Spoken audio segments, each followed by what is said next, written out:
హనుమకొండ జిల్లా హుస్నాబాద్లో మంత్రి పొన్నం ప్రభాకర్ పర్యటించారు. భీమదేవరపల్లి మండలం గట్ నర్సింగాపూర్ విద్యుత్ సబ్స్టేషన్కి శంకుస్థాపన చేశారు మంత్రి పొన్నం. మెరుగైన విద్యుత్ అందుతుందని, రైతులకు ఎలాంటి ఇబ్బందులు లేకుండా ఉండటానికి ఏర్పాట్లు చేస్తున్నామని పొన్నం ప్రభాకర్ చెప్పారు. ఇక విద్యుత్ శాఖకి సంబంధించిన సమీక్షలా కూడా జాగ్రత్తలు తీసుకున్నామని అన్నారు. ఎక్కడ విద్యుత్ ఇబ్బందులు ఉండకూడదని అధికారులు సాంకేతికత అవసరాలను సైతం పూర్తి చేసినట్లు స్పష్టం చేశారు.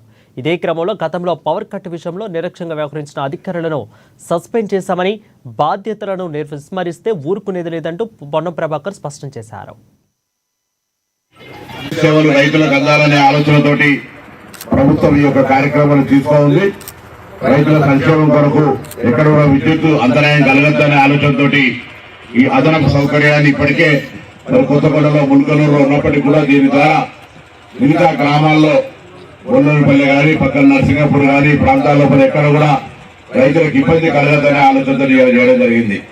కొంత విద్యుత్కు సంబంధించి నేను ఎన్పీడీసీఎల్ ఎండీ గారిని కోరుతా ఉన్నా. నిన్న కూడా కొంత రాజకీయ పరమైన విద్యుత్ మనం అసలు సరఫరా చేస్తలేమైనటువంటి మాట చెప్తా ఉన్నారు. సాంకేతికంగా నాకు తెలిసి ఒక శాసనసభ నియోజకవర్గమే కాకుండా రాష్ట్ర వ్యాప్తంగా లేదా విద్యుత్ శాఖకు సంబంధించిన సమీక్షల్లో కానీ ఎక్కడైనా కూర్చొని విద్యుత్కు సంబంధించిన సరఫరా విషయంలో కూడా అనేక సందర్భాలు జాగ్రత్త తీసుకున్నాం. ఒక సూపరింటెండెంట్ ఇంజనీర్ నాకు తెలిసి మంచిర్యాల ప్రాంతంలో విద్యుత్ సరఫరా పట్ల కొంత రెగ్యులేషన్ జరగదు.